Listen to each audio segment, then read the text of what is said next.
desvendando textos difíceis da Bíblia, com o pastor Pedro Moura, aqui na Rede 316, todas as sextas-feiras, às 10 horas da manhã, horário de Brasília. É tempo de desvendar mais um texto de difícil compreensão nas Escrituras. A partir de agora, então, nosso Desvendando Versículos Difíceis da Bíblia, com o nosso querido pastor Pedro Moura, que já está na área e, como dizem aí os jogadores de plantão, se derrubar é pênalti.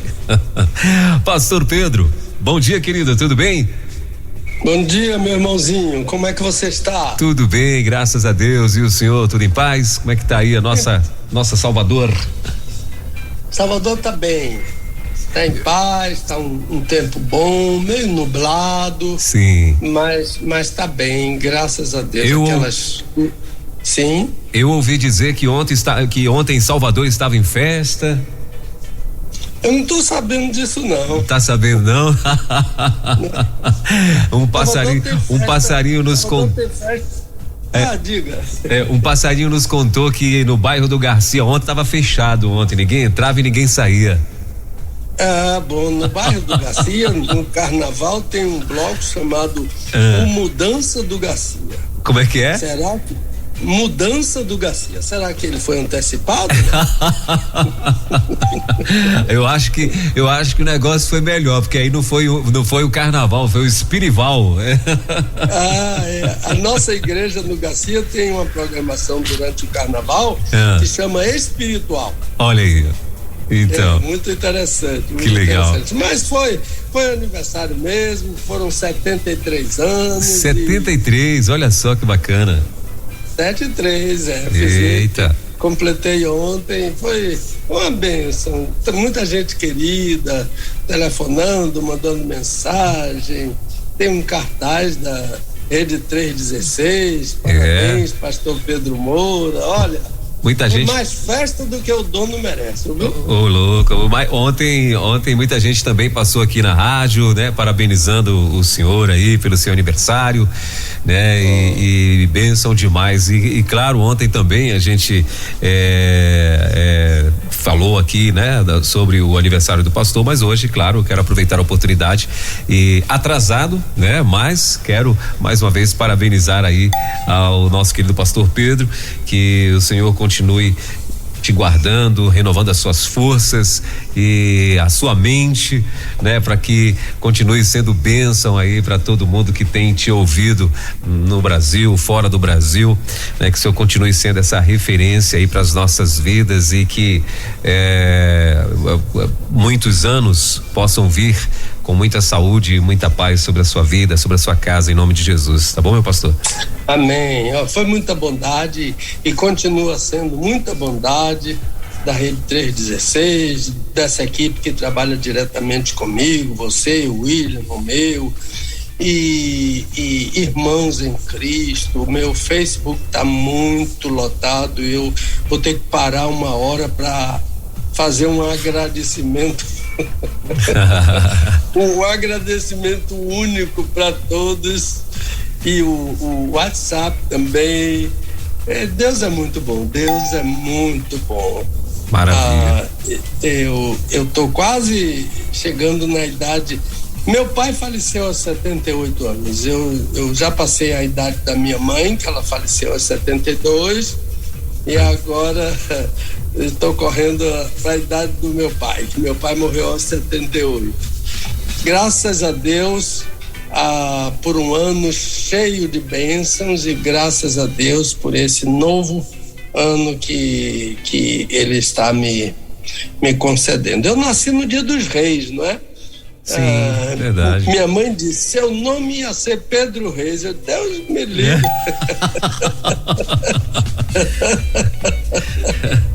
Minha mãe queria colocar meu nome Mateus. Sim. Mas meu pai não queria. É porque ela queria José Mateus. Sim. E meu pai era José, né? Mas meu pai não queria isso. E o pastor que batizou meu pai, que fundou a Igreja Batista do Garcia, chamava-se Pedro. Então, meu pai fez uma homenagem a muita gente quando eu nasci. Ele fez ao pastor Pedro, que fundou a Igreja do Garcia. Ele fez ao diretor da Escola Nacional de Música, que se chamava Pedro Jatobá. E ele ainda fez homenagem ao apóstolo Pedro, de modo que eu sou um pedacinho de cada um aí em questão de homenagem, viu? Pronto. Conseguiu honrar todo mundo, inclusive o apóstolo. Não consegui não, mas eu sou muito honrado com essas homenagens que ele fez, porque são pessoas muito ilustres, principalmente o apóstolo, que eu admiro muito, Pedro o apóstolo. Amém. Tá certo. Mas, meu pastor, então vamos lá, vamos para o nosso bate-papo de hoje, né? Tem a pergunta aí sobre a nossa aula, sobre a aula anterior e sim, que já tá aqui engatilhada. Posso mandar? Pode mandar sim. Então vamos lá. A pergunta anterior, não é? Da pergunta anterior. Tá dizendo o seguinte, pastor Pedro. A pergunta do programa da semana passada. Da semana passada, sim, exatamente. Da semana passada, sim, ainda sobre Abacuque, né? Sim. Pastor Pedro, Abacuque é o meu livro preferido no Antigo Testamento, diz aí o nosso ouvinte. Coisa. Mas a pergunta do ouvinte da semana passada, eu acho que não foi completa, que pena. E isso é o que o nosso ouvinte está dizendo, tá vendo só? Se o senhor ainda puder, me diga o que significa o versículo 6 que diz: para e mede a terra, olha e sacode as nações. Obrigado por ajudar tanto na exposição da semana passada e pela dica preciosa da semana passada, que foi ainda que, todavia.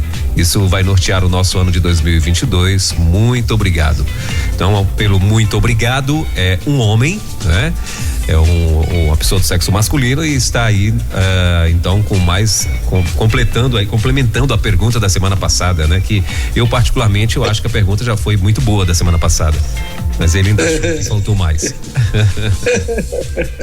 e dentro daquela da nossa decisão de não mencionar mais, sim, as pessoas que mandam as perguntas, né? Só se a pessoa pedir, eu quero que cite meu nome, sim, etc.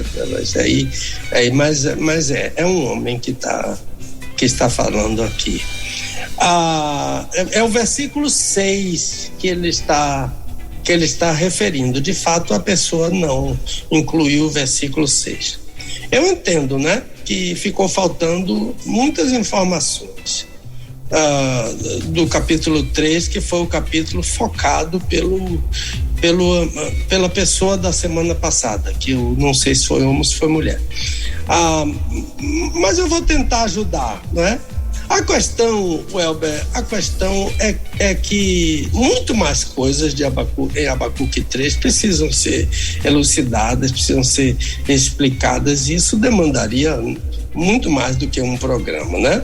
Sim. Mas nós temos sempre que ir adiante, porque há outros irmãos na fila, né? E como diz o Romeu, a fila tá grande, esperando uma resposta, né? Hoje mesmo eles já estão editando as perguntas do mês de janeiro, e a gente vai dando preferência às novas perguntas, né?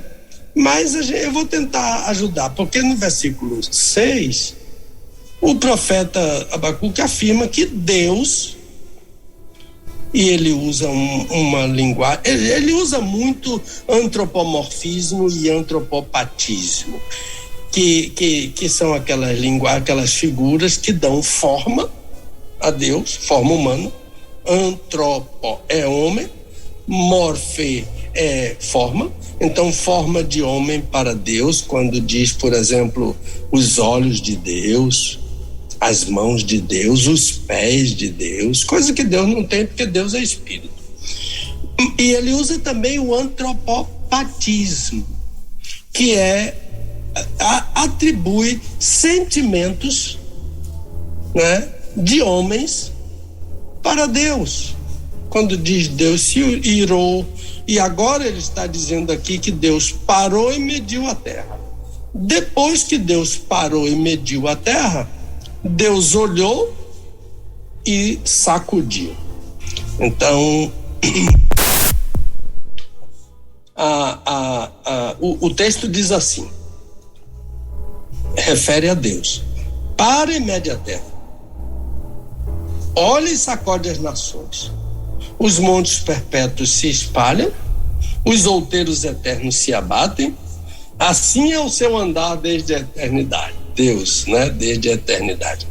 Então, aqui estão 4 ações ativas divinas: a ação de parar, a ação de medir, a ação de olhar e a ação de sacudir.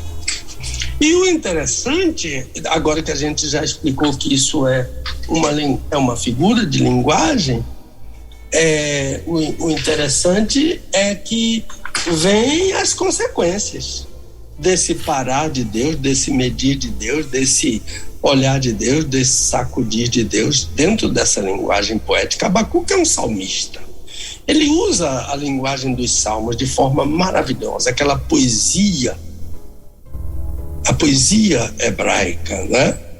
Que não se caracteriza muito por rima, embora haja rima no hebraico. Por exemplo, tohu vabohu, tohu vabohu, é uma linguagem poética, mas caracterizada por uma rima. Mas a poesia hebraica não se caracteriza por rima, ela se caracteriza pelo paralelismo, que é uma figura de linguagem, não é? Que usa os paralelos sinonímicos, antitéticos, e vai por aí. É a riqueza da linguagem poética hebraica. Então, mas o que Abacuque está dizendo aqui, a gente tem que correr para a pergunta com o para e mede, é que Deus não executa um juízo contingente. Deus não executa um juízo duvidoso. Deus não faz um pacote. Deus não faz um pacote só e sai julgando todo mundo com a mesma sentença. Não. Assim ele incorreria em injustiça, não é? Mas ao revés disso, para e mede, Deus analisa previamente, né? Como quem prepara uma peça, né?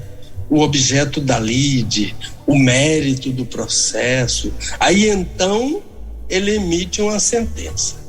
O para e mede, Deus é cauteloso e está bem dentro desta linguagem rica de figuras que ele, antes da sentença, ele para e mede. Então ele é justo, né?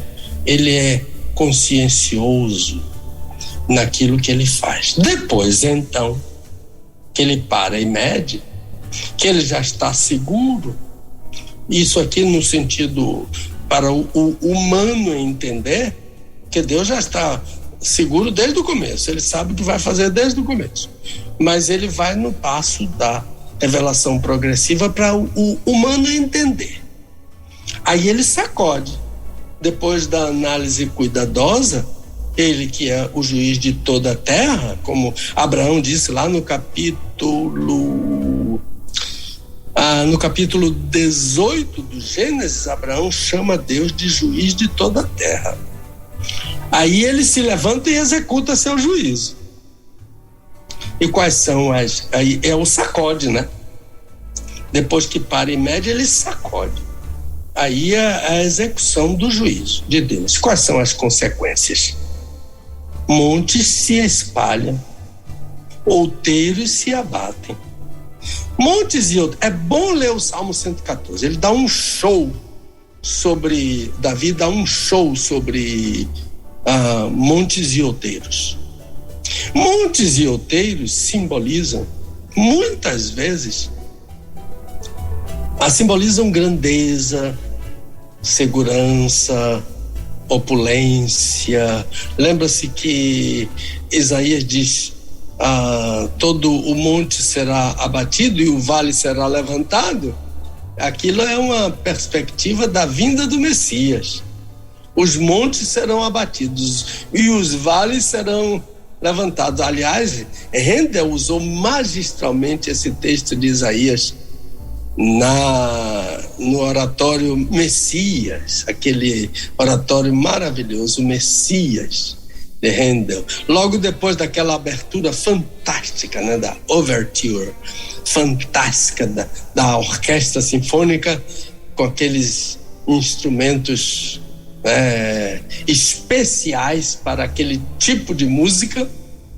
Então ele entra com uma área de um tenor, ele vai cantando essa no maravilhoso livreto do oratório Messias, ele vai cantando: todo vale será exaltado e o outeiro será abatido.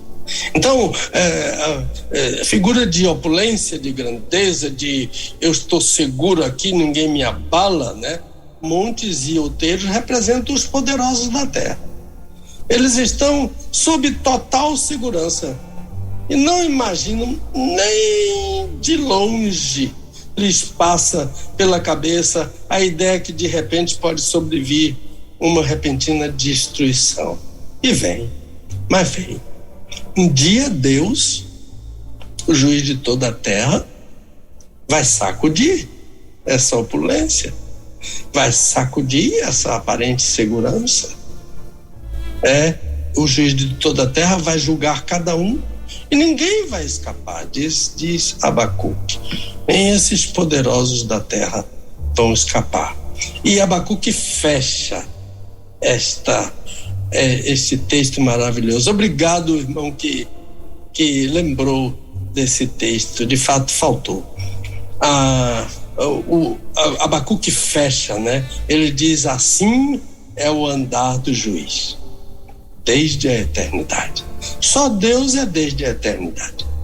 Observa que esses montes, eles acham que eles são eternos. Num sentido eles são eternos, mas eles vão enfrentar a morte, não é? Eles vão passar, e Deus nunca vai enfrentar a morte. Montes e outeiros são criaturas. Alguns deles pensam que são inabaláveis, do tipo alma, de Lucas 12, procura lá o versículo. Alma, tens em depósito muitos bens para muitos anos, descansa, come, bebe, regala-te. Esses montes pensam assim.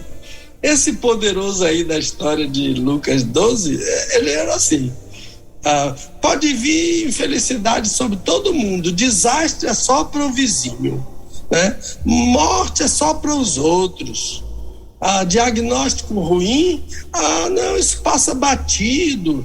Esses poderosos pensam assim. Mas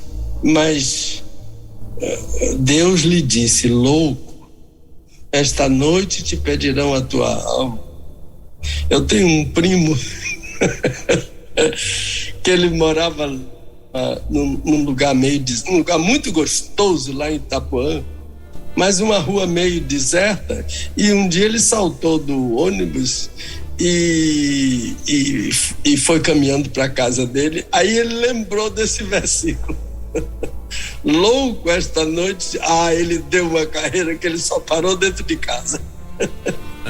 Isso é aqueles poderosos, não é o meu primo, aqueles poderosos, eles imaginavam, né? Aquele da parábola, ele imaginava que a doença é só para os vizinhos, só para os outros. Mas a voz disse a ele, disse que ele era louco. Esta noite te pedirão a tua alma. Então, o andar de Deus é um andar eterno. Deus é eterno. O nosso andar é daqueles a quem Deus pôs a eternidade dentro. Esse versículo complicado lá do Eclesiastes. Ainda bem que não chegou ainda uma pergunta sobre ele. Mas vai chegar. E Deus colocou a eternidade dentro de nós, mas nós vamos enfrentar a morte. Nós temos um corpo que vai morrer, vai para a sepultura, vai apodrecer. Aí, ao depois, na ressurreição, aí o corpo será um corpo glorioso, né? E eterno, como Deus é eterno. Mas agora não, é louco. Cuidado, esta noite te pedirão a tua alma. Eu acho que é por aí, Welber. A profecia de Abacuque é um tesouro da eternidade para Israel e para a igreja. Deus, o juiz de toda a terra, primeiro, ele é eterno. Segundo, ele não julga de qualquer maneira. Ele para e mede. E só ao depois ele sacode. Só ao depois ele executa o juízo plenamente justo sobre cada um. Eu devolvo a palavra para você, meu amigo. Eu acho que é mais ou menos isso que o nosso amigo de hoje perguntou. Maravilha, tá aí. Então, acredito que deve ter satisfeito a pergunta dele, sim. A resposta deve ter satisfeito a pergunta dele. Mas então vamos para a nossa questão de hoje, não, pastor? Vamos sim. Então vamos lá. Vamos sim. Vou mandar então já a pergunta de hoje, pode ser? Pode.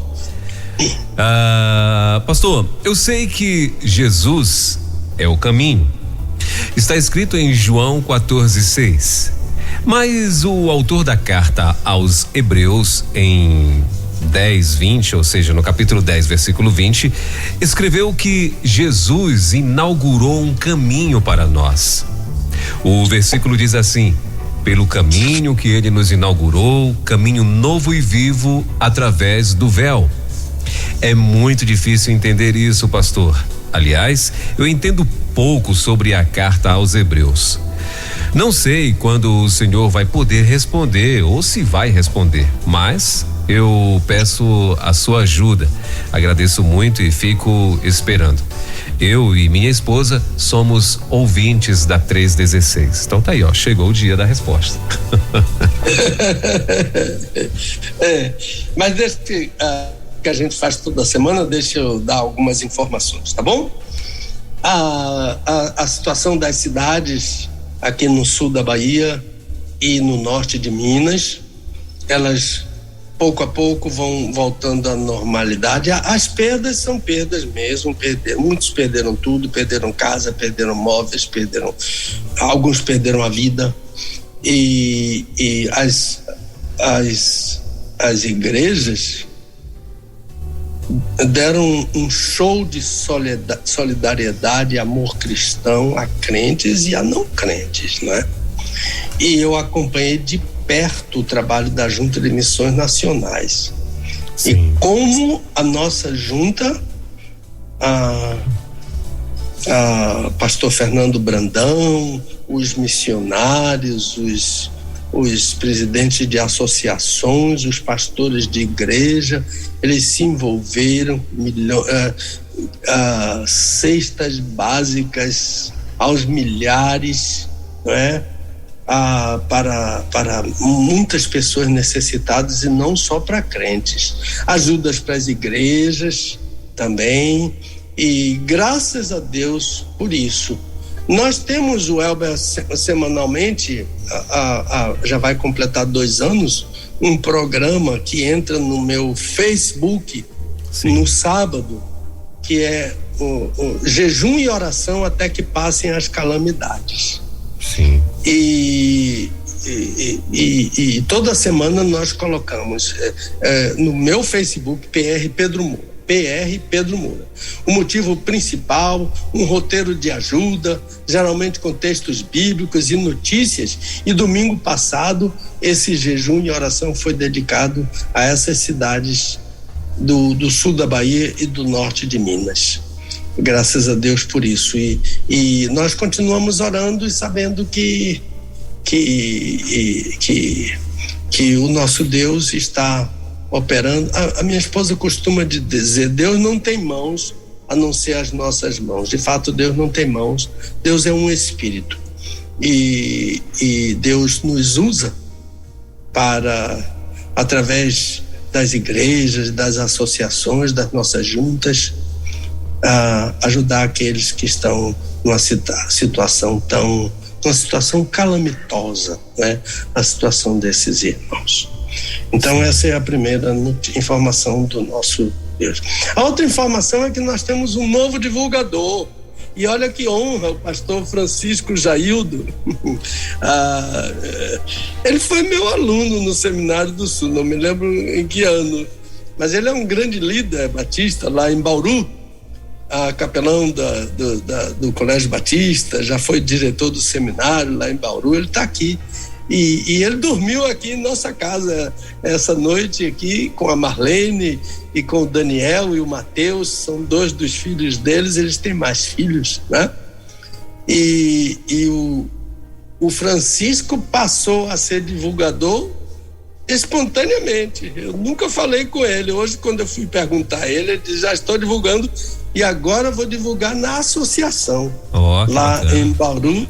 De modo que nós temos um grande cooperador aí para a nossa Rede 316 e para o programa Desvendando Versículos Difíceis da Bíblia.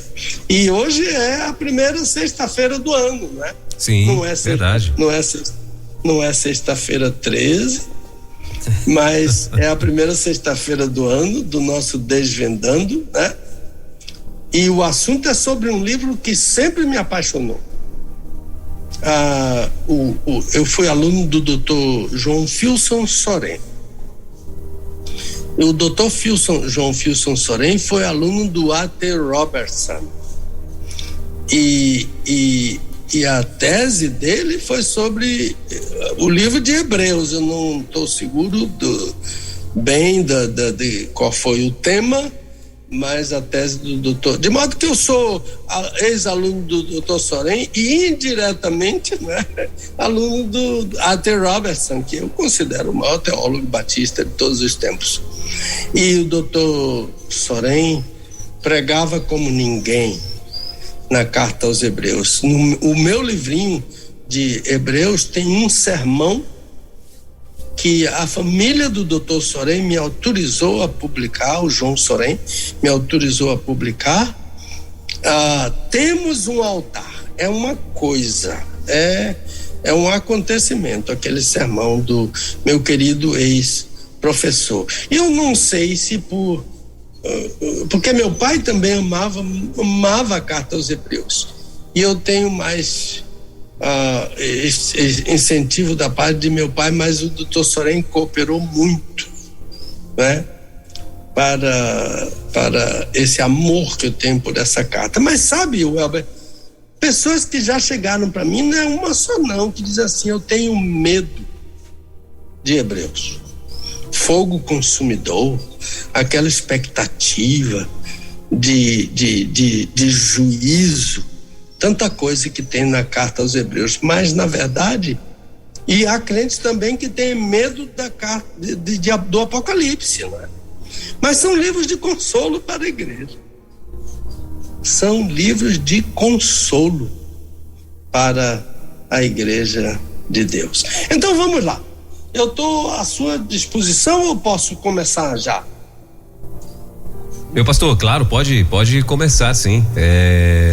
Acho que já pode começar, sim. Acho que tá interessante aí a sua linha de raciocínio tá boa aí, porque o senhor tá puxando uma coisa, tá puxando a outra aí. E só fazendo um comentário em cima do que o senhor acabou de falar, eu vi uma vez alguém comentando, não lembro quem, que disse que a única coisa que desviado tem medo é do livro de Apocalipse. Ai, que coisa. Meu Deus. Ele tem medo da cruz, né? Exatamente. E eu não sei se no Brasil você conhece esse ditado, diz assim: fulano tem mais medo disso do que o diabo da cruz.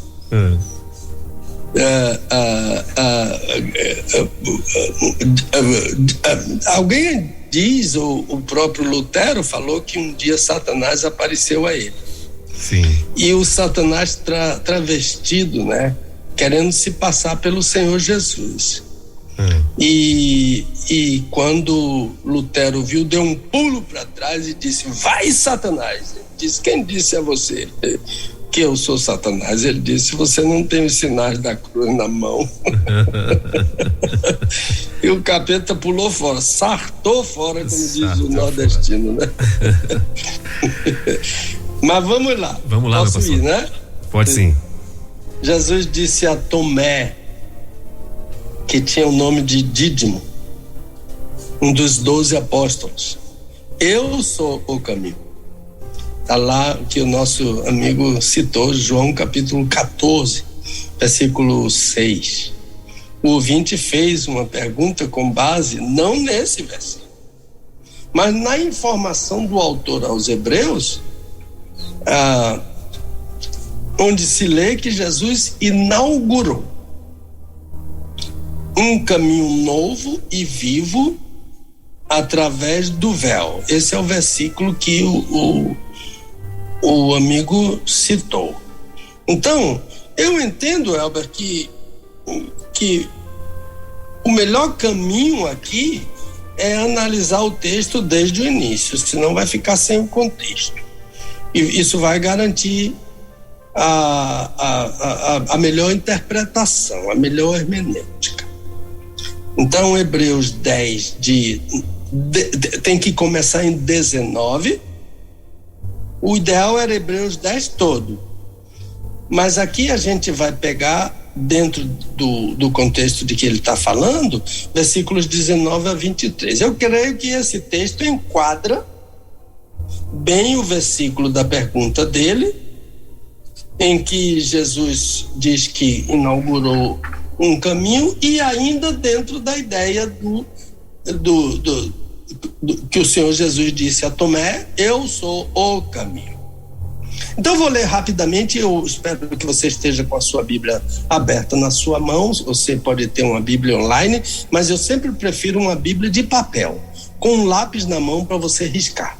Versículo 19: tendo, pois, irmãos, ousadia, essa palavra você precisa riscar, ousadia, para entrarmos no santo lugar pelo sangue de Jesus, pelo caminho que ele nos inaugurou. Marque a palavra inaugurou.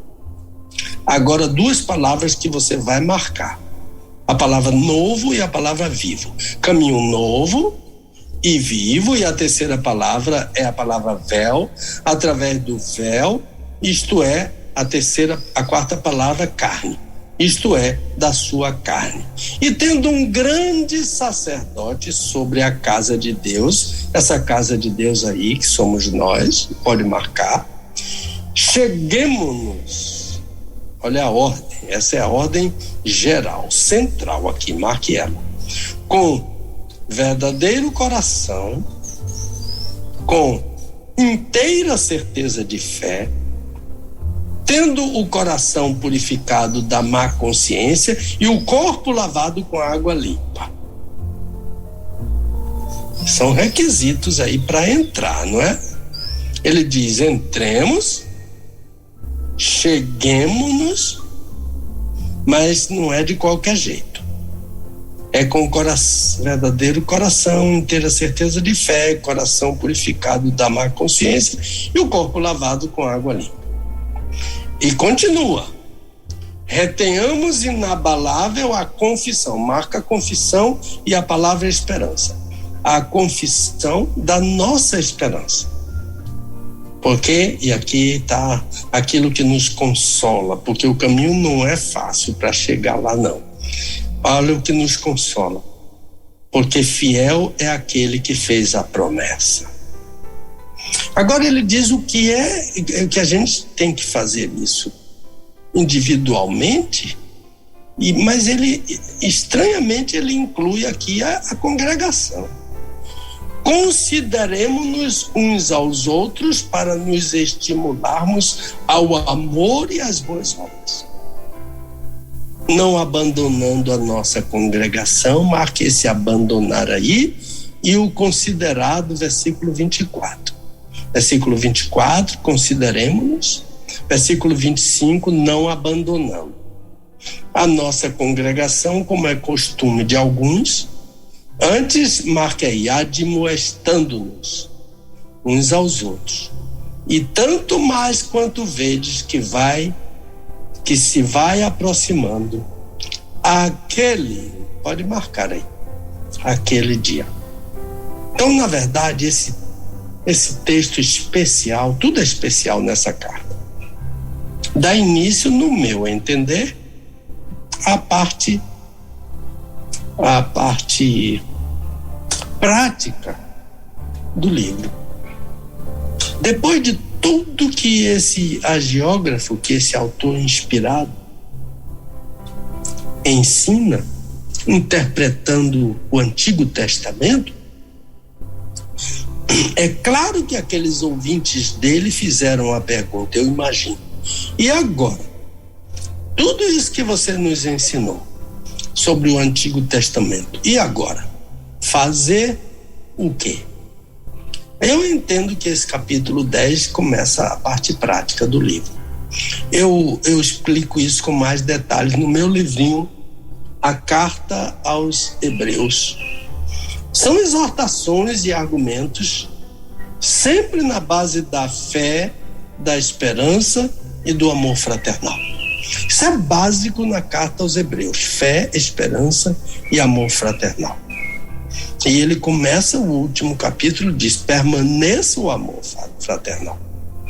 Então esse autor, no meu entender, é um pregador. Ele quer se unir a mim e a você na caminhada em direção à maturidade cristã, enquanto esperamos aquele dia, né? E aquele dia é a parousia, aquele dia da volta de Cristo. E ele não nos engana.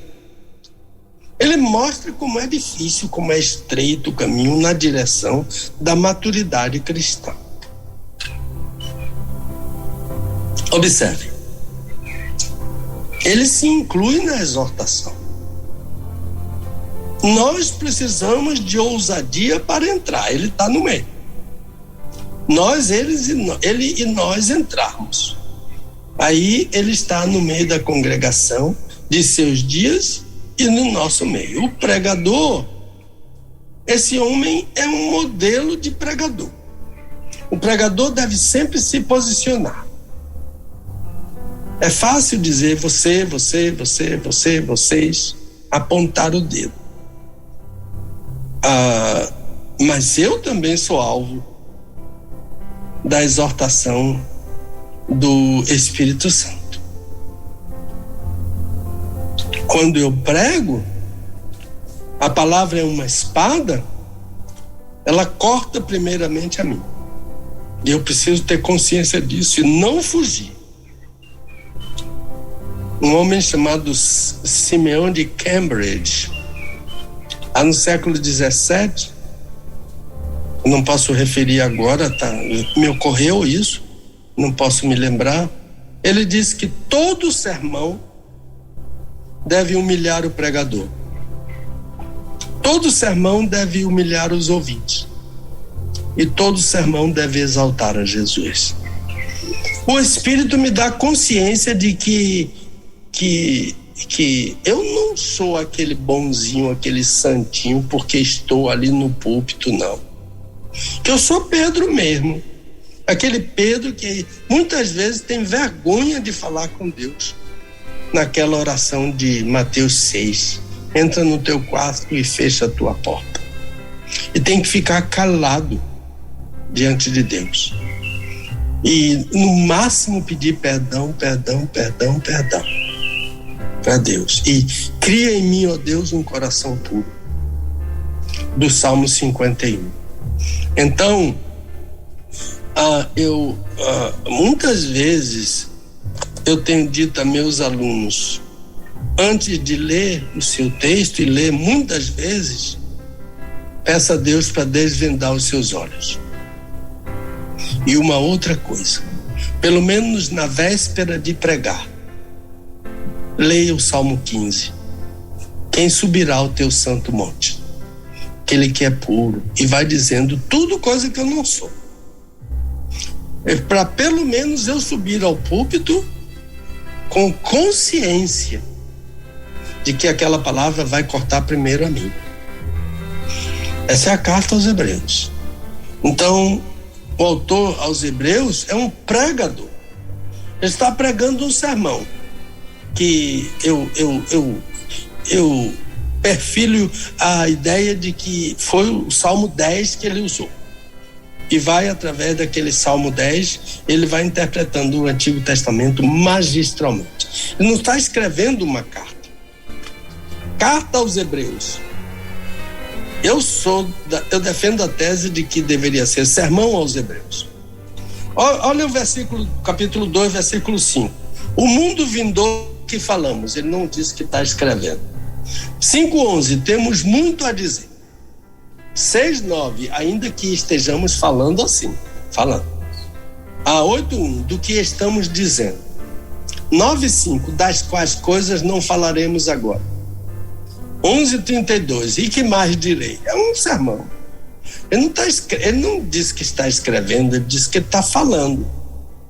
Então, ele exorta. E nós vamos observar as exortações na caminhada pelo caminho novo, que é o caminho e vivo, que é o caminho inaugurado por Jesus. Então, versículo 22, cheguemos-nos. Essa é a ordem geral, central. O caminho até Deus está inaugurado. O caminho até Deus está inaugurado pela obra completa do nosso sacerdote, Jesus. Nós temos o acesso conquistado por ele, e então o autor vem e diz: cheguemos-nos. O verbo que ele usa, e o grego da carta aos Hebreus é o melhor grego de todo o Novo Testamento. O grego de Silvano, que é Silas, e que ajudou a Pedro a escrever, o grego de Silas é fantástico. O grego de Lucas também. Mas o grego, tanto que alguns estudiosos pensam que Lucas é o autor aos Hebreus. Eu não penso nada. Eu não penso nada sobre essa carta. Essa carta é um mistério. O autor dessa carta é um mistério. Outros dizem, né? Eu conheço pastores ilustres que dizem: vamos ler o capítulo 3 da carta de Paulo aos Hebreus. Eu acho complicado isso. Mas ele é um pregador. E o grego dele, como eu estava dizendo, é o melhor de todo o Novo Testamento. Ele usa um verbo aqui, um verbo antigo, proserkomai. Proserkomai. E os irmãos que... Pastor, diga as letras aí da palavra. É P-R-O-S-E-R-K-O-M-A-I.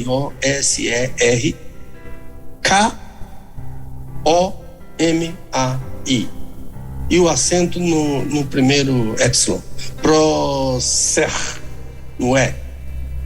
Esse verbo não é só achegar, aproximar, mas é achegar e aproximar para adorar. É um verbo velho, antigo, né?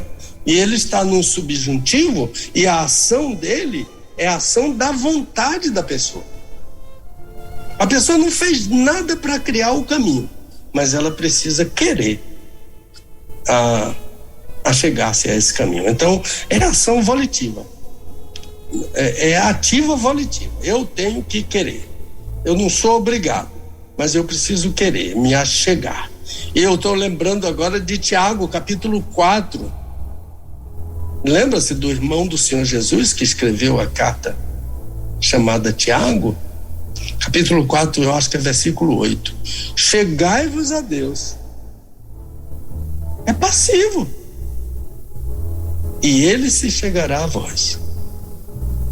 Eu preciso querer. Partindo da ordem geral, o autor exorta: cheguemos-nos com o quê? Verdadeiro coração, né? Verdadeiro coração. Por isso é uma linguagem bem simples. Cheguemos-nos com lealdade. Meu coração é enganoso. O meu coração é perverso. Enganoso é o coração e perverso, diz a Escritura. De modo que eu tenho que cuidar dele. Cuidar do meu coração, porque ele vai me levar ao pecado. Ele vai jogar mensagens para dentro da minha mente, da minha memória. Nós temos problemas com a memória, porque muitas vezes nos lembramos de coisas perversas que fizemos na adolescência, na mocidade, na idade adulta, e nós gostamos daquilo. E às vezes embalamos sonhos com aquele pecado que cometemos no passado. Foi o coração que jogou para minha memória isso, porque ele é enganoso. Por isso o autor desse versículo aqui, ele usa a palavra aleitinês. Não, aleitinês porque a eita é breve. Aleitinês, ele usa essa palavra aleitinês, que ela é uma palavra como purificar o coração, né? Coração verdadeiro, purificado das mazelas que a gente vai acumulando aí, gostando. Então, verdadeiro coração venha com lealdade. E se não houver muita lealdade, trabalhe isso. E inteira certeza de fé. É outra palavra antiga também que ele usa. Isso, inteira certeza de fé é a mais estrita confiança. Coração verdadeiro, confiado, né? A ideia está associada ao que está prometido à igreja, que é a esperança. Se o crente perde a esperança, ele está em grande perigo. Esperança é a mais antiga promessa na Bíblia. Está em Tito capítulo 1, versículo 2. A esperança da vida eterna. Somos salvos porque cremos que vamos herdar a vida eterna. Então, ver o que o autor fala em Hebreus 6, 11 e 12 é interessante. É com a certeza da esperança que o crente herda as promessas de Deus. Agora, como não poderia faltar, né, que o coração é verdadeiro, o coração, tendo o coração purificado da má consciência. Agora, isso aqui é a ajuda que Deus me dá, porque essa ação aqui é passiva. Foi o sangue do sacrifício do Senhor que realizou a obra de purificação do meu coração, da consciência má, da memória má. E um corpo lavado com água limpa, referência ao batismo, como símbolo da nova vida em Cristo. Então, há passos interessantes do cheguemo-nos, que é a ordem central. Cheguemo-nos com verdadeiro coração, cheguemo-nos com inteira certeza de fé, cheguemos com o coração purificado da má consciência, cheguemos-nos com o corpo lavado com água limpa. Duas ações anteriores são nossas, e essas duas, a terceira é a ação do Espírito Santo, através do sacrifício de Jesus, a purificação do coração, e depois a decisão da obediência de ser lavado, que é passivo, mas eu tomo a decisão, mas eu sou lavado com água limpa, que é o batismo o símbolo da nova vida em Cristo. Agora o caminho, que caminho? Esse caminho é o lugar de acesso à presença de Deus. que Jesus inaugurou para nós. No tabernáculo, esse caminho chamava-se Santo dos Santos. E era vedado totalmente ao crente do Antigo Testamento, sob pena de morte, se tentasse acessá-lo. Morte. Uma sentença de morte. Só o sumo sacerdote podia entrar nesse lugar, uma vez por ano, no Yom Kippur. Yom Kippur é o dia da expiação, popularmente dia do perdão, etc. Tem outros nomes, mas é dia de expiação. O sumo sacerdote fazia expiação por seus próprios pecados e depois então pelos pecados do povo. Então a tarefa do sacerdote é levar o povo a Deus. O profeta trazia ao povo, o sacerdote levava o povo a Deus. Ele entrava no Santo dos Santos, no Yom Kippur, dia de expiação, com sangue de animais, para fazer expiação pelos pecados dele mesmo, e então, com sangue de animais, fazer expiação pelos pecados do povo. E nesse processo de levar o crente a Deus, animais eram sacrificados e o sangue deles é que fazia expiação. Por isso se diz,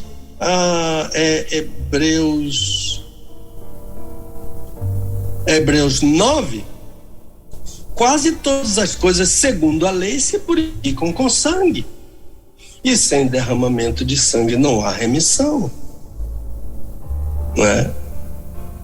E Hebreus 9, 22, estou conferindo aqui agora. E é interessante a menção dessa palavra remissão.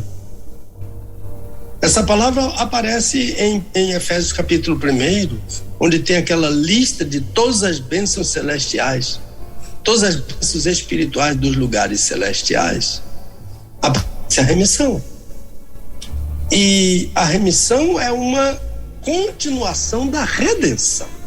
Redenção e remissão não são a mesma coisa. Estou fazendo um parênteses aqui, mas eu fecho logo.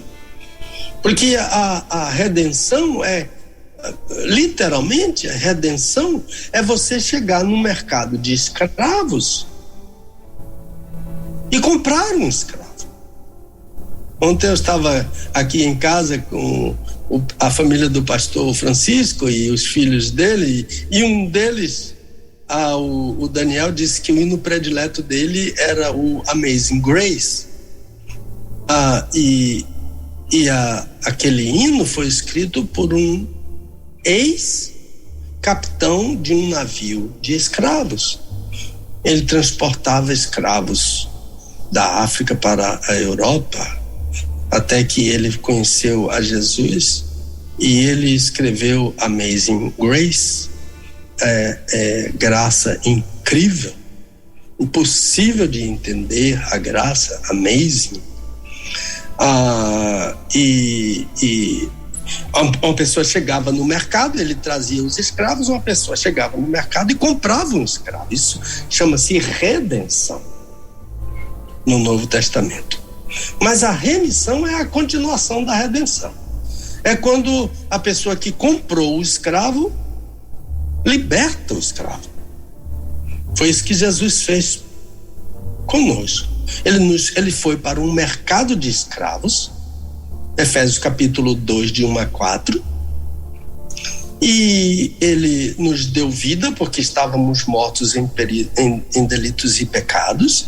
Ele nos comprou. A carta aos Hebreus fala daqueles que tinham medo da morte, pavor da morte, e que o Senhor Jesus tomou a chave da morte. Ele nos deu vida, estando mortos em delitos. Isso é panos para as mangas, é muito complicado, a gente tem que explicar um dia. Esses 14 versículos de Efésios capítulo 1. E o Senhor Jesus comprou e nos disse: agora você é livre. Está lá em João: se pois o Filho vos libertar, verdadeiramente sereis livres. Isso é remissão. Fecha o parênteses, né? Então, quase todas as coisas, segundo a lei, se purificam com sangue, e sem derramamento de sangue não há remissão.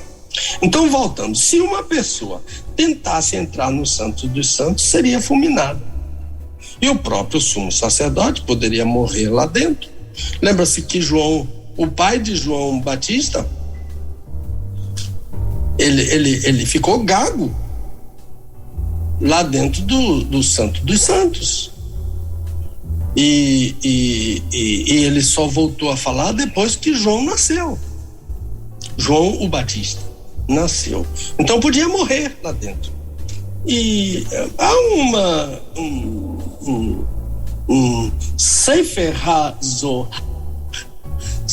HaZohar, que é uma literatura mística judaica lá do século XIII depois de Cristo. Essa literatura veiculou uma ideia que se popularizou, né? Eu imagino que você já ouviu sobre isso, que o sumo sacerdote entrava no Santo dos Santos com uma corda amarrada no tornozelo ou amarrada à cintura, porque se ele morresse ia ser puxado. Eu não encontro respaldo bíblico para isso, não, em lugar nenhum, conquanto não seja uma aberração, não seja uma heresia. Não me parece que merece muita confiança. Aliás, eu não me lembro muito bem o nome do autor judeu, acho que era um rabino judeu, muito espirituoso, que alguém perguntou sobre isso a ele, e ele disse sobre essa história dessa corda, é melhor não dar corda para essa história. Muito espirituoso ele, também não acreditava nessa literatura, nesse Sefer, em hebraico é livro, e HaZohar é esse livro dessa literatura judaica que conta essa história. Então, o autor não fala em corda, o autor aos Hebreus não fala em corda, o autor aos Hebreus fala em ousadia. Ele nos encoraja a entrar. O sumo sacerdote certamente entrava com medo, porque ele podia morrer. E ele estava cheio de pecados. Então, e ele estava na presença de um Deus santo, lá nesse lugar chamado Santo dos Santos. Ele encoraja a entrar com ousadia, né? Parresia, que foi traduzido por ousadia, é interessante, mas a palavra é literalmente liberdade. Entre com liberdade, no sentido de não ter medo. Entre sem medo, de modo que a acepção, a ousadia é excelente. Da nossa Almeida revisada, da imprensa bíblica brasileira. Versículo 19a, né? Ele nos convida não a entrar com uma corda, mas entrar com liberdade, sem medo, ousadia. Agora, por que parresia? Por que ousadia? Por causa do sangue. O sumo sacerdote entrava porque ele levava sangue. E nós somos chamados a entrar nesse caminho com ousadia por causa do sangue, não que nós levamos, mas que o Senhor Jesus já levou para a cruz. Então, eu mais ou menos fico por aqui e agora as informações sobre o caminho. Ele tem características. Uma das características dele, a primeira, é que ele é novo, né? Um caminho, o Senhor Jesus nos inaugurou um caminho novo. Prosfatos, P-R-O-S, P-H-A-T-O-S. Prosfatos. É muito estranho o uso dessa palavra aqui, mas ela é a palavra, porque ela refere-se a um animal que acabou de morrer, um animal que acabou de ser degolado. Aquele animal que acabou de morrer, que acabou de ser degolado, é prosfatos. O novo é porque ele morreu agora, tá novinho, tá cheirando a morte. Nesse sentido, o caminho é prosfatos, porque um cordeiro acabou de ser morto, o Filho de Deus. Para inaugurar esse caminho novo, ele teve que morrer. Por isso que o caminho é novo, porque aquele cordeiro morreu agora, recentemente. O Cordeiro de Deus, Jesus, ele é bem distinto dos animais que eram mortos aos milhares, todos os anos. Aqueles animais eram mortos. Mas lembre-se de Hebreus 10, versículo 3, por isso que eu disse que o contexto todo era importante. Aqueles animais mortos faziam recordação dos pecados. Mas Jesus foi morto para inaugurar um caminho eterno para a igreja. Parece que o autor está meio entediado, né, com aquela ideia de todo ano a mesma coisa. Recordava, mas não resolvia. Recordava os pecados, mas não resolvia. Pelo contrário. E ele diz no capítulo 9 que eles não aperfeiçoavam o prestador do culto, o adorador. E aperfeiçoar, no Novo Testamento, muitas vezes, tem a ideia de amadurecer. A palavra a palavra que ele usa em 9, eu acho que é versículo 8, é dunamai, que é uma palavra bem moderna, né? Empoderar. Aqueles sacrifícios não empoderavam coisa nenhuma. Eles faziam recordação. Eles não amadureciam, né? O adorador, não aperfeiçoavam o adorador. Mas tem a obra do nosso sacerdote. Ao expirar no Calvário, Jesus inaugurou o caminho que não existia antes. Porque o santo dos santos não era caminho. Se uma pessoa entrasse por aquele caminho, morria.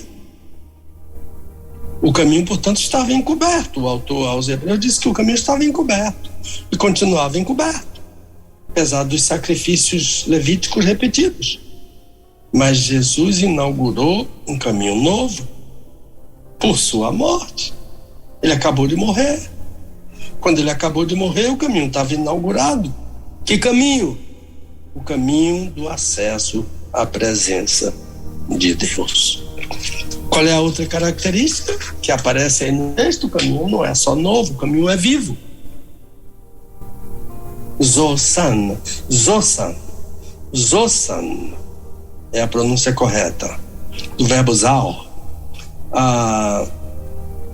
vivo, Z-O, acento, S-A-N. Só um S, mas em grego é som de S, apesar da vogal, das duas vogais. Então é zosan. O caminho é vivo. Esse caminho está em oposição ao caminho novo, total oposição. Porque o caminho novo era prosfatos, animal que morreu, acabou de morrer. Está em oposição ao grego zosan, que é vivo. O caminho é novo, porque um animal acabou de morrer, mas ele é vivo. Agora, como é que a gente entende este morto-vivo? Não parece que uma opinião assim consabida para o autor, para os ouvintes originários dele, seja tão sem nexo para nós? É morto e ao mesmo tempo é vivo? Mas é só aparentemente que ele é sem nexo. E vai ficar mais claro agora. O caminho novo, que é morto, é o caminho da cruz. O sacrifício que levou Jesus à cruz, à morte. O caminho vivo é o caminho da ressurreição. Jesus fala sobre isso a João em Patmos, capítulo 1, versículo 17. João descreve o arrebatamento, né, a visão, e ele diz: quando o vi, quer dizer, quando João viu a Jesus, caía a seus pés como morto. Ele pôs sobre mim a sua destra, dizendo: não temas, eu sou o primeiro e o último, e o que vivo. Fui morto ao caminho novo, fui morto, mas eis que estou vivo, prosfatos, morto, e vivo, zosan, pelos séculos dos séculos. Morto, vivo. Não perfilhamos, eu não perfilho, não abraço a ideia de uma figura do Senhor Jesus crucificado. Não, ele está vivo pelos séculos dos séculos. Ele foi morto, mas está vivo pelos... Entendeu bem? O morto vivo morreu, é igual caminho novo. Ressuscitou, é igual a caminho vivo. Ele inaugurou um caminho vivo, um caminho novo, pela morte. Ele inaugurou um caminho vivo pela ressurreição. E aí agora aqui a gente encaixa João 14,6, o texto do nosso irmão. Eu sou o caminho e a verdade e a vida. Ninguém vem ao Pai senão por mim. Tem caminho aí de ir ao Pai. Então, eu creio que a ideia desse caminho morto-vivo já está bem esclarecida. Versículo 20, olhemos para o versículo 20, pelo caminho que ele nos inaugurou, caminho novo e vivo, através do véu, isto é, da sua carne. São 3 palavras. Inaugurou, fora os 2, novo, vivo, inaugurou, depois vem véu e agora vem carne. Pronto, complicou tudo de novo. Estava claro, né? Mas entrou mais 2 conceitos, véu e carne. Então a gente tem que... Complicou, mas a gente vai lá. Inaugurou, né? A Almeida revisada optou pela acepção inaugurou, está perfeita, mas eu optaria pela acepção dedicou. Jesus dedicou e também consagrou.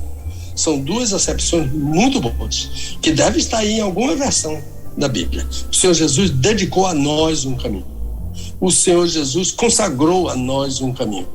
O Senhor Jesus inaugurou para nós um caminho. Mas o texto diz que é através do véu. Através do véu. O caminho que foi inaugurado, isto é, dedicado, consagrado, começou na encarnação. E foi totalmente realizado no Calvário, na cruz. Este véu que está aqui, katapetasmatos. Esse véu aqui não é aquele véu lá do Santo dos Santos. Esse véu aqui, e é o outro conceito que aparece, é a própria carne de Jesus. Carne, metáfora para morte. Símbolo da morte de Jesus. E ao mesmo tempo, se simboliza a morte de Jesus, simboliza a humanidade de Jesus. Ele morreu porque ele é Deus homem. Deus Pai não morre.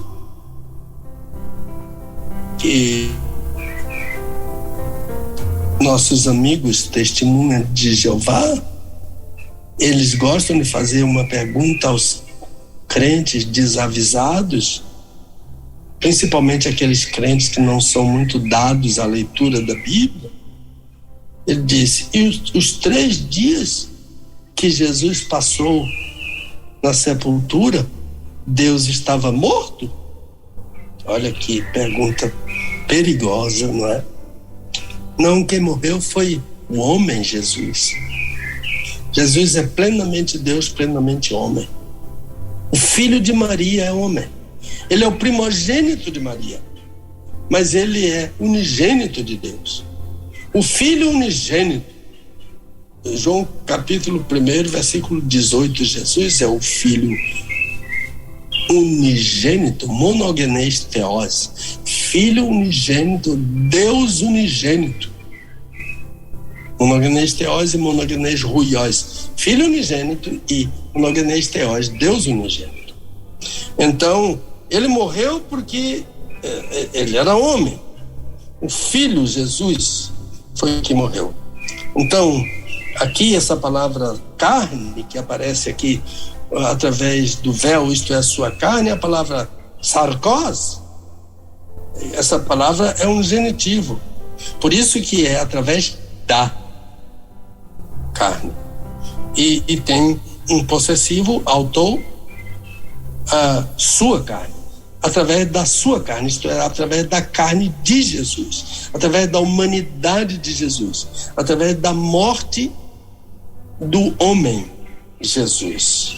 Então, essa mesma palavra sarcos é a palavra que aparece lá no prólogo do 4º evangelho.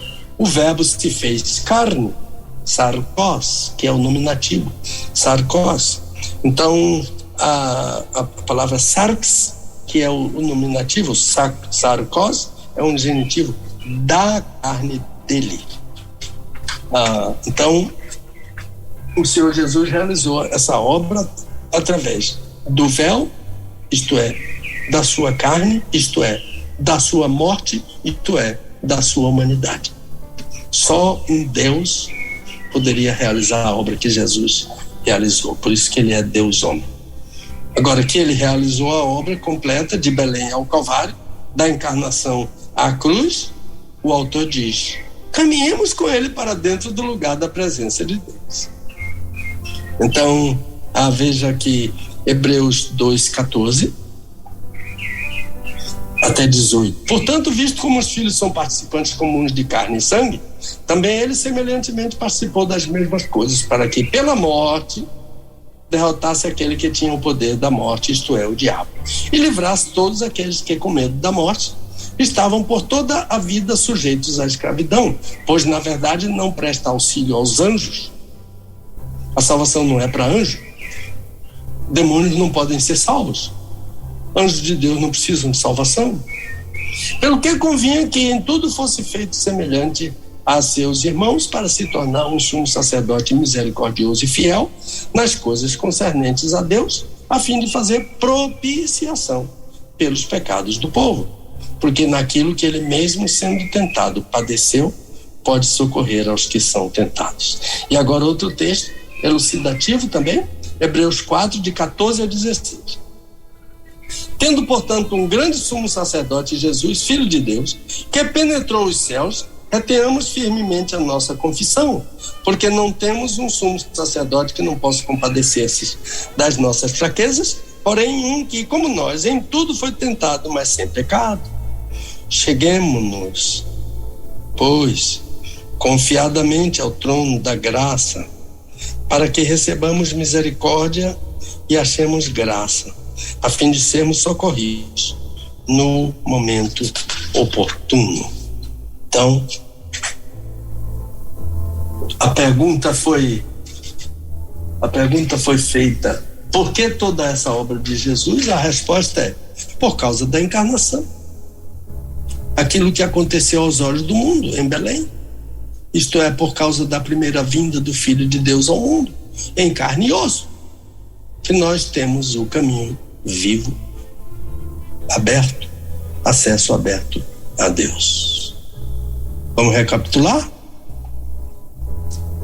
Já falamos em verdadeiro coração, inteira certeza de fé, coração purificado da má consciência, corpo lavado com água. Agora, exortações. Retenhamos inabalável a confissão da nossa esperança, porque fiel é aquele que fez a promessa. O crente não deve... deixa eu colocar minha bateria aqui, que ele está dizendo que ela está fraca. Ok. Retenhamos inabalável a confissão da nossa esperança, porque fiel é aquele que fez a promessa. O crente não deve permitir que coisa alguma, material ou espiritual, abale a mensagem da fé, a palavra de Deus, que foi semeada, que foi implantada no seu coração. A palavra da fé que pregamos. Quando um crente perde a esperança, ele está no processo de perder a fé. Paulo diz que pela mensagem do evangelho nós somos salvos. Mas ele faz uma ressalva, é 1 Coríntios, capítulo 15. É o capítulo clássico sobre a ressurreição. Ele disse que pela mensagem do evangelho nós somos salvos, se é que o conservais tal como vos anunciei. Ser salvo pelo evangelho implica continuar no evangelho pregado pelos apóstolos. Não é qualquer evangelho, não é qualquer coisa que você ouve nas redes sociais e às vezes em alguns púlpitos. É o evangelho que foi pregado pelos apóstolos. Ele está na Bíblia. É por isso que Deus chama homens para o ministério pastoral, para ensinar a Bíblia. Deus chama missionários, homens e mulheres, para ensinar a Bíblia aos crentes. E as pessoas que amam ensinar a Bíblia não tiveram oportunidade de estudar num seminário, mas estudam muito a Bíblia, leem bons livros e são professores bons da escola bíblica dominical em nossas igrejas. Então é bom estar atento, sempre lembrando que a nossa luta é grande na direção da maturidade cristã, mas ela não é inglória. Porque olha a coisa linda que o autor aos Hebreus ajuntou aqui nesse livro de consolo. Fiel é aquele que fez a promessa. Deus é fiel. O autor nos ampara em meio da luta e nos diz: Deus é fiel. Qual é a outra? Consideremos-nos uns aos outros para nos estimularmos à prática do amor e à prática das boas obras. É muito lindo isso. A ideia de ser sensíveis em nossa percepção, cuidadosos, responsáveis uns com os outros na congregação e além da congregação. Existe uma ideia aí, não é da igreja. Os pecados da igreja somos nós que levamos para dentro da igreja. Mas existe uma ideia que, se não for da minha congregação, não merece meu cuidado. Esse não é o papel da igreja. E não é isso que essa noiva que está sendo preparada recebeu do seu noivo. Não.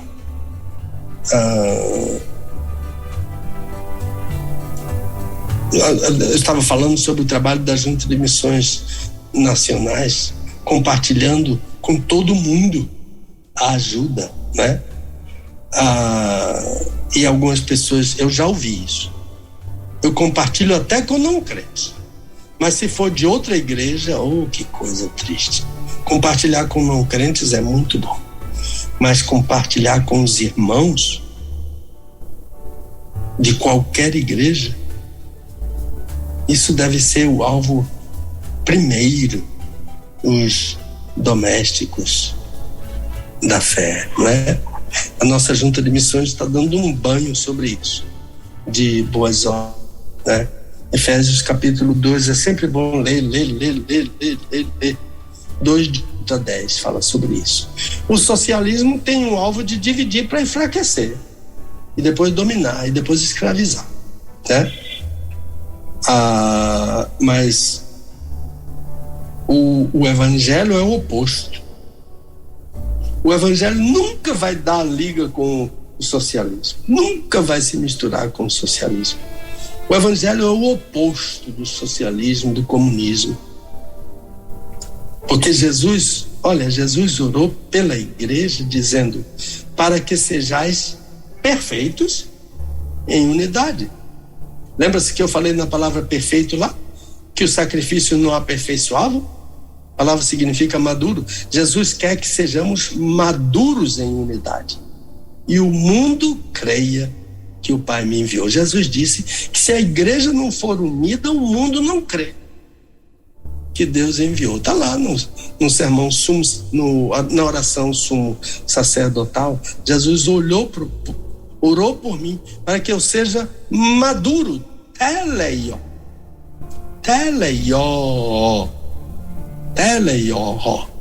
Jesus, T-E-L-E-I-O com acento e outro O. Jesus orou para que a igreja seja seja perfeita em unidade. Isso é o oposto do comunismo. As classes são divididas para enfraquecer, para jogar um contra o outro e depois não ter força de resistência. A igreja é unida para o enfrentamento com as hostes espirituais da maldade, e o Senhor Jesus garantiu que as portas, Mateus 16:17, as portas do inferno não prevalecem contra a igreja por causa da unidade da igreja. Unida com seu noivo e unida uns com os outros, para nos estimularmos à prática do amor e à prática das boas obras. A palavra-chave nesse contexto para a igreja é a unidade. Há um hino, a canção da igreja: as boas obras fazer, todo faminto fartar de pão, com as mãos ajudar, e olha aqui, com os olhos ouvir com os olhos é papel da igreja. O crente precisa ter olhos que ouvem. E o hino continua: muitos chorando ao léu, outros penando com fel, são as dores do mundo para a igreja levar até o fim. Só pode fazer isso a igreja unida. E o Senhor está unindo a igreja pelo seu Espírito, unindo unidade, pureza e oração até Cristo regressar. Finalmente, não abandonando a nossa congregação, como é costume de alguns, antes admoestando-nos uns aos outros, e tanto mais quanto vedes que se vai aproximando aquele dia. A ênfase aqui é na reunião, não é na congregação, não. É na reunião, na congregação. Não deixar de congregar. Eu creio que a leitura "não deixemos de congregar" está mais conforme com a lição original. Embora esta não abandonando a nossa congregação também é uma leitura boa, alternativa, mas não deixar de congregar é lição mais conforme com a lição original. É leitura mais conforme com a lição original. Então o autor entende que os compromissos que temos com a nossa congregação local, e eles são importantes, não diminuem a importância de outras congregações onde elas estiverem e o interesse de outros que não são da congregação. Mas a preocupação dele aqui é com a preocupação central é com o abandono aos cultos. Não deixe de congregar. É um particípio que não deixa dúvida, ele vem junto com uma negativa enfática, negativa meio, não, totalmente não. E o verbo ekataleipontes, deixa eu lembrar aqui, ekataleipontes.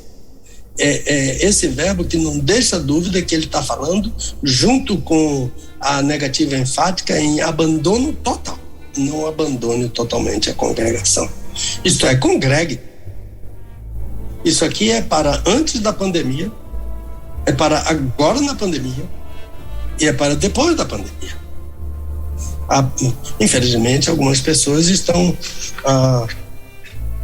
confortavelmente, né?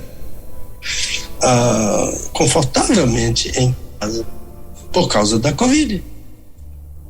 Mas eu acho que o crente não deve, ele só não deve congregar por causa da Covid se ele estiver com sintomas. Aí ele, por amor aos outros, ele tem que se isolar dentro até receber alta. Mas alguém vai dizer, mas eu cultuo, eu congrego em casa online. Isso não é congregar, não.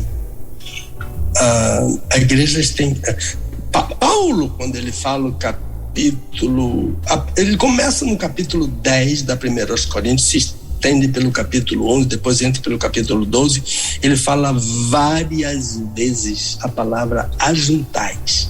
Ajuntais. Ajuntais.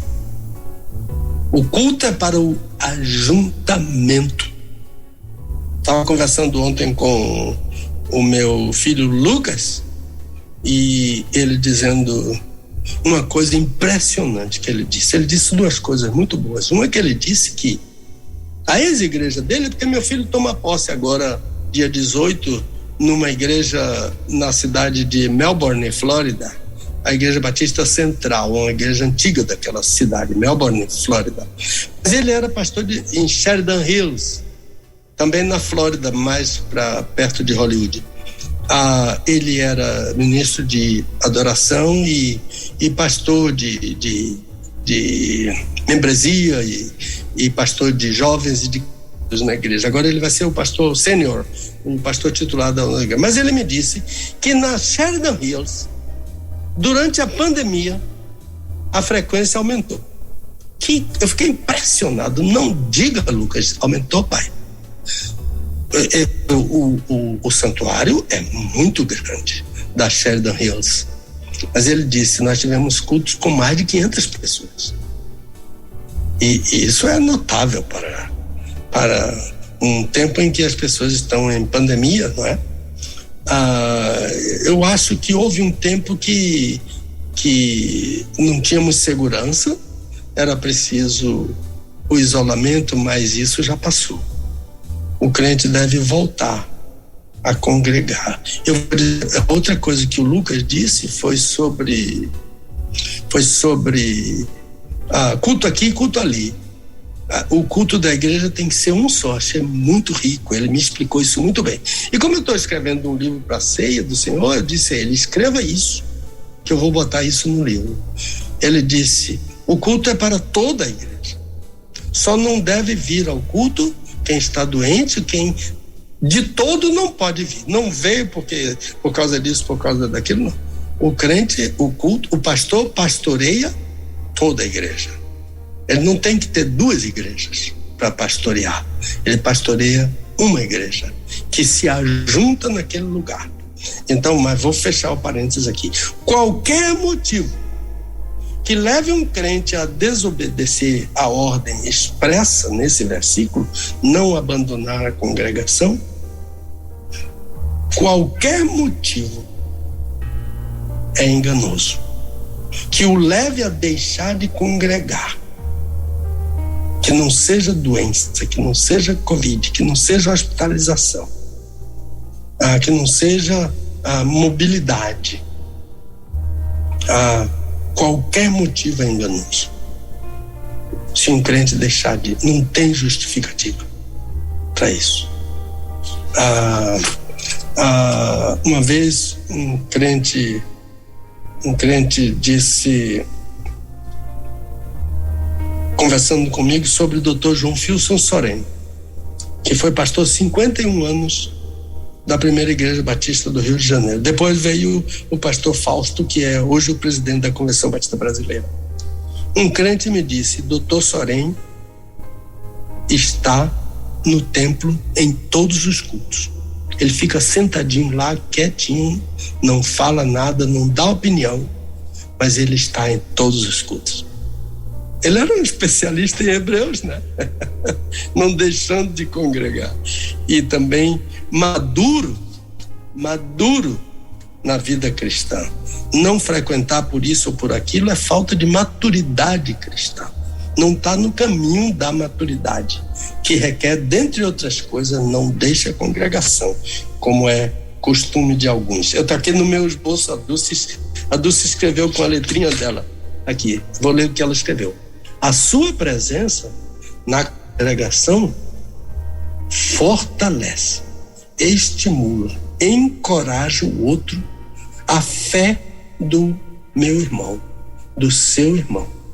Ela é estimulada quando ele me vê na congregação. Às vezes é uma pessoa que é importante na igreja, no sentido bom da palavra importante, é um líder da igreja. E aquele crente que é mais novinho, vê aquele crente em todos os cultos, ele se sente estimulado a participar. Então veja a lucidez do autor. Ele insiste que a igreja caminha para o fim, para o escatos, desde o dia dos apóstolos. Ele sabe disso em Jerusalém. Por causa disso, o reunir-se com os irmãos na congregação. Lembra-se que a igreja em Jerusalém, todos os dias no templo, e quando não podiam, de casa em casa, cresce com a proximidade. O interesse do autor, ele diz que o meu congregar deve crescer com a proximidade daquele dia. Irmãos, na congregação, além da adoração com os santos, temos a oportunidade de servir, de admoestar, de ser admoestado e tudo mais quanto acontece na comunhão fraternal. Ouça o que, para concluir, ouça o que John Wesley disse. A Bíblia não conhece coisa alguma sobre religião solitária, sobre ceia online. A ceia não é para casa, a ceia é para o lugar da congregação. A religião solitária. Então, aquele dia que se aproxima é o dia da parousia, o dia da volta do Senhor Jesus. Esse dia deve nos encontrar congregando, fazendo a vontade do nosso mestre. Quem é, pois, o servo fiel e prudente? O servo fiel e prudente é aquele que o Senhor, ao voltar, vai encontrá-lo fazendo o que ele ordenou. Mateus 24. Obrigado, meu irmãozinho. Obrigado ao irmão que perguntou, obrigado a você, Elber, e eu passo a palavra para você. Muito bem, pastor.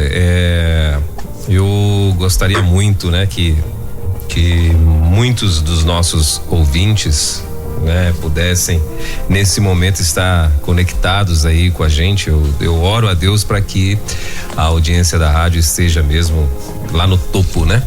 Por quê? Porque assim, infelizmente a gente tem conversado com vários irmãos, pessoas, crentes antigos, né? Que estão em meio a essa dúvida, né? Estão aí deixando de cumprir esse desejo, sobretudo que o Senhor explicou pra gente, essa ordem do Senhor Jesus, né? Que é de congregar, né? Que é de poder estar abençoando a vida de alguém. Às vezes a pessoa, mas eu não vou, né? Como o senhor muito bem falou, eu não vou porque eu tenho outras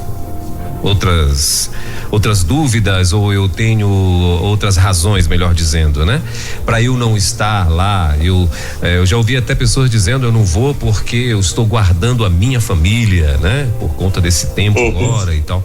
E enfim, são muitos argumentos.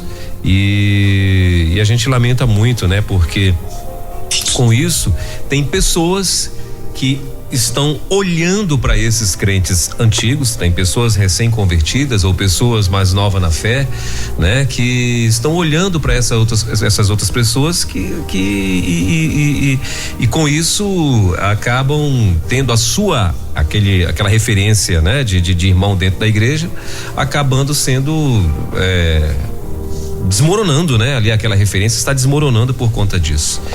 E a minha oração é para que, de fato, muitas pessoas possam ter ouvido esse programa hoje, né? Para que, em nome de Jesus, levante-se, né? E que possamos estar juntos na congregação enquanto podemos, enquanto não estamos sendo impedidos disso, né? Porque, como o senhor muito bem falou, o socialismo está aí. E eles estão dominando, né? E se o Senhor não tiver misericórdia, eu creio que tem misericórdia, sim, né? Mas enfim, eu não sei qual o plano de Deus para essa nação. Mas se por acaso o socialismo voltar para o país, agora vai vir para arrebentar mesmo, né? E a nossa oração, claro, é para que isso não aconteça, óbvio. Mas que estejamos bem atentos, né, pastor? Amém, amém. E é isso, meu pastor, eu quero mais uma vez então aí agradecer, quero lembrar aos nossos ouvintes que na terça-feira esse programa é reprisado, você não pode perder, e se você quiser ouvi-lo antes de terça, acredito que vai estar disponibilizado aí no nosso site, da rede, né? E então a gente, e aí você pode ter a oportunidade de ouvir mais uma vez, não só esse programa, mas os demais programas. E na sexta-feira que vem, claro, com certeza vai haver perguntas, como já me chegou inclusive uma aqui, pastor, que o senhor comentou que Zacarias ficou gago. E aí agora a dúvida é, ele ficou gago ou ficou mudo? Já tem perguntas aqui, essa daí o senhor fica à vontade se quiser responder. Respondo agora, ficou então, mudo, quem ficou gago foi Moisés. Ah, tá, não é porque eu acho que o senhor na hora que foi falar, o senhor falou gago, então acho que foi isso. Mas foi mudo, ficou mudo. Pronto, então já tá resolvido, que o povo já ficou aqui, tá todo mundo ligado, o bom é isso, né? Ótimo. O bom é isso, mas na próxima semana, com certeza vão haver mais perguntas, e na próxima semana o nosso assunto, né, da próxima semana vai ser: em que livro da Bíblia está a profecia de Enoque?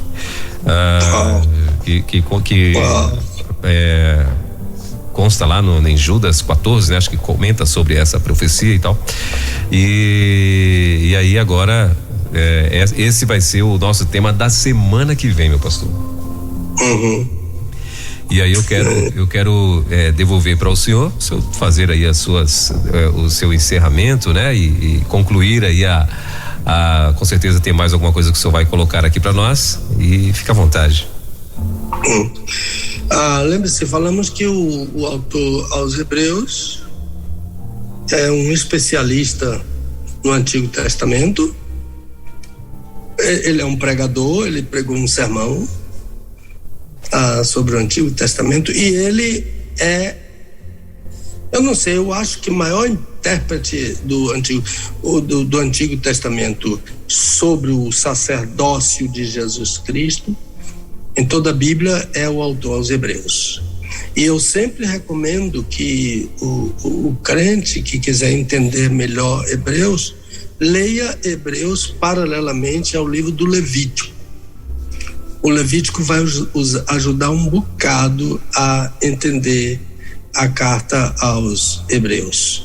E assim como o Novo Testamento está todo associado ao Antigo Testamento. Quando o Senhor Jesus diz a tua palavra é a verdade, ele está falando sobre o Antigo Testamento. Quando ele fala lá aquela figura de linguagem para o homem que está lá no Hades, tem Moisés e os profetas, ouçam-no, ele está falando sobre o Antigo Testamento. Toda vez que o Novo Testamento fala em escritura ou escrituras, está falando sobre o Antigo Testamento. Então eles estão interpretando o Antigo Testamento. Eu lembro bem de Agostinho de Hipona, aquele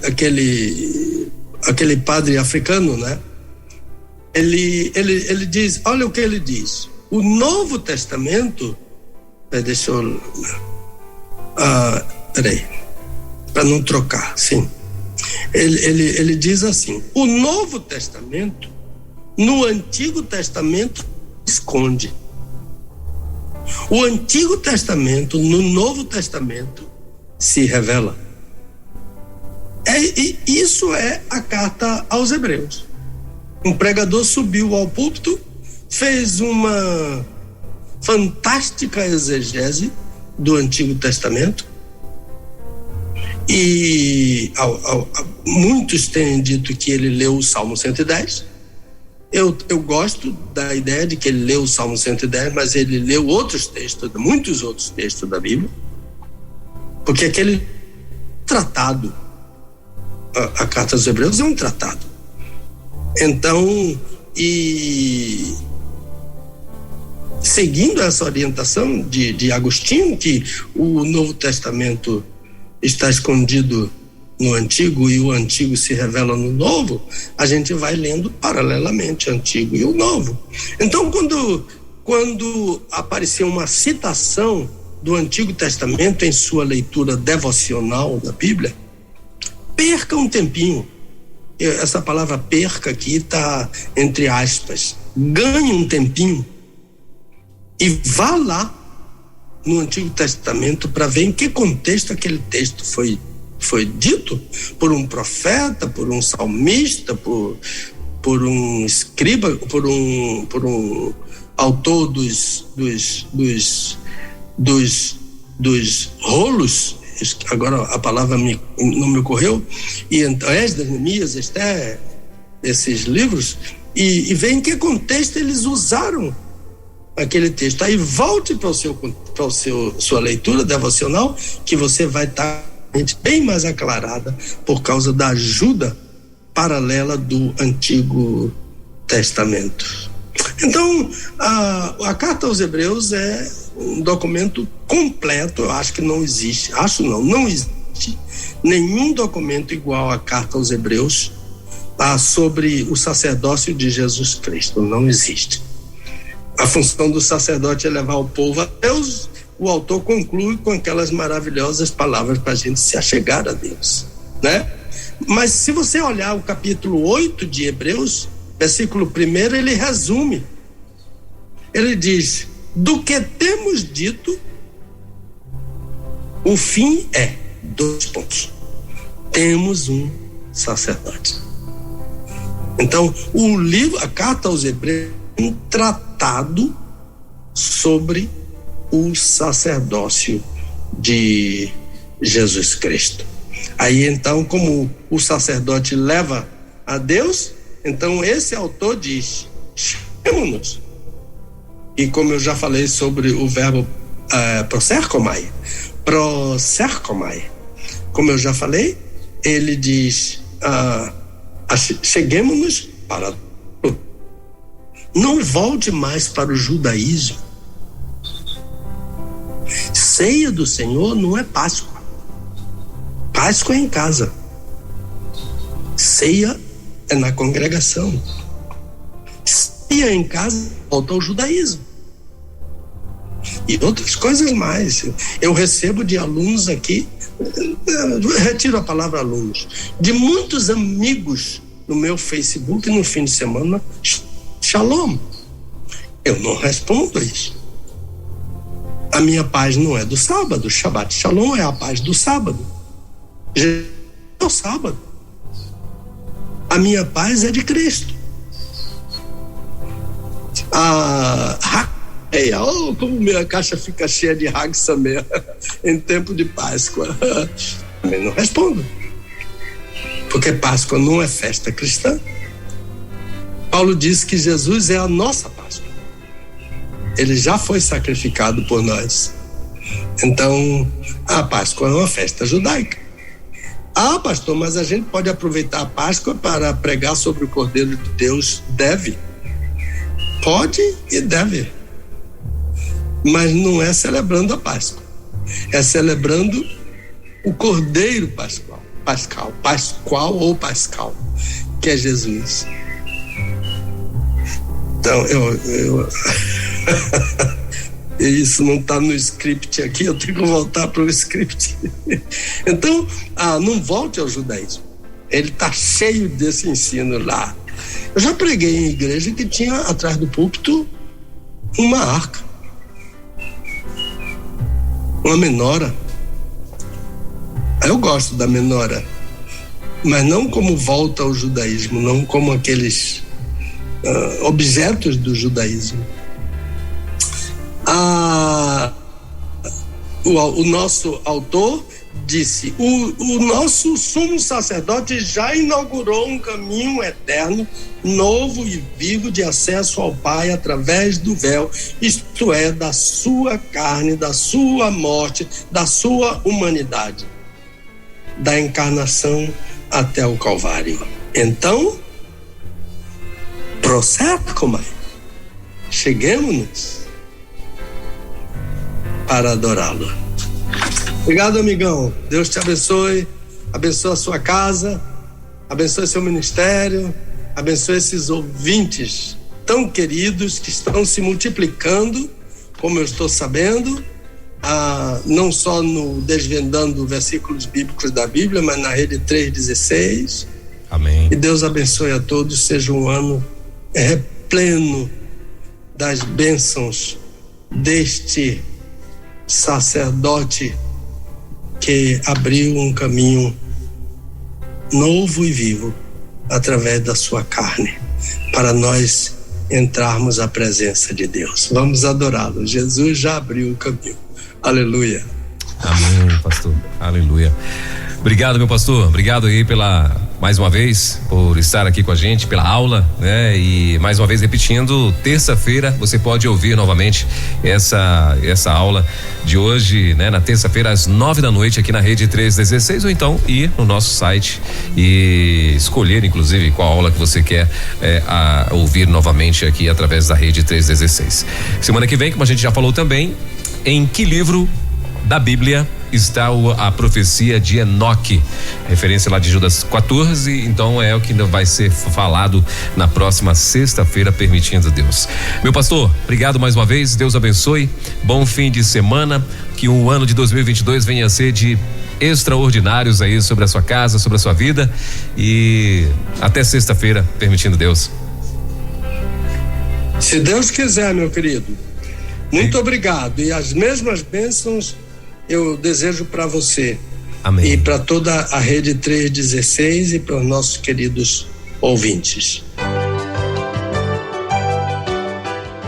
Desvendando textos difíceis da Bíblia, com o pastor Pedro Moura, é tempo de desvendar mais um texto de difícil compreensão nas Escrituras, aqui na Rede 316,